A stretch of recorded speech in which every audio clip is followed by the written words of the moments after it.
In today's SNG Explains, we will talk about the new military quad.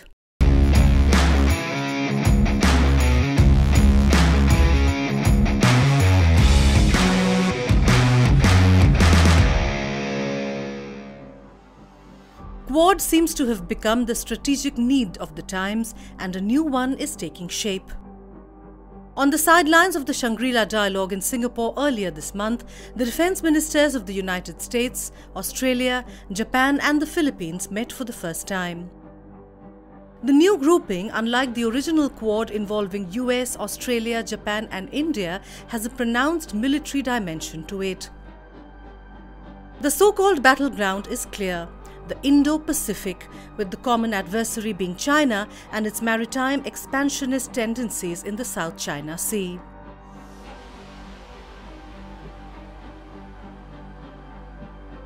There is a shared concern with regard to China's activities in the South China Sea, and there are shared challenges in that regard for all four countries. These are not new. For Australia, Japan and the United States, it's been quite clear for some time. For the Philippines also, it's been quite clear. I think it's worth remembering it was the Philippines that took China to The Hague over the South China Sea issue.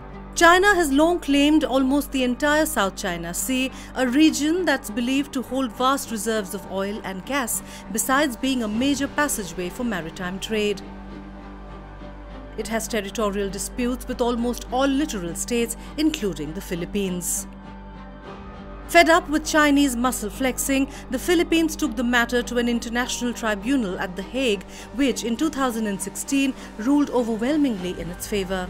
But China rejected the ruling and continued its aggressive tactics.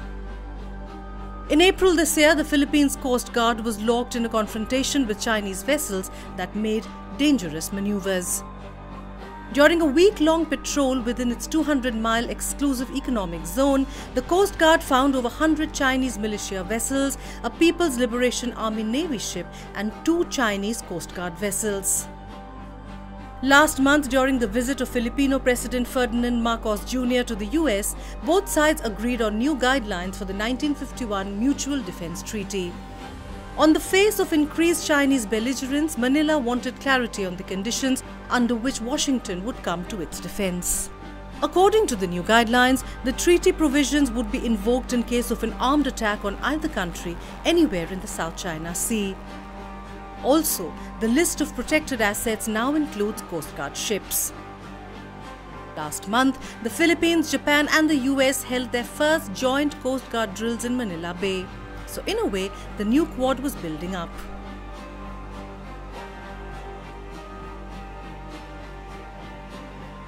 It's useful to note that each of these countries in this new quad, the US, Japan, Australia and the Philippines, have military security agreements, right? US and Japan and Australia are treaty allies. The US and the Philippines have a mutual defense treaty.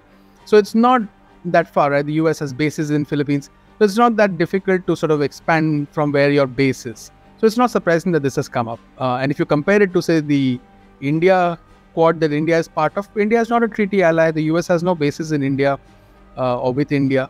So it's a far bigger leap to make than this one. Later this year, the US and its regional allies, including Philippines, could hold joint patrols in the South China Sea.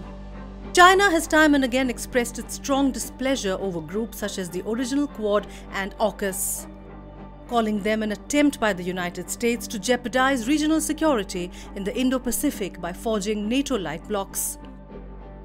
The new Quad will be one irritant more for China. Stay tuned for more such topics. Watch the previous SNG Explains on our channel. We will be back with a new topic for you. Till then, keep watching StratNewsGlobal. Don't forget to like, share and subscribe.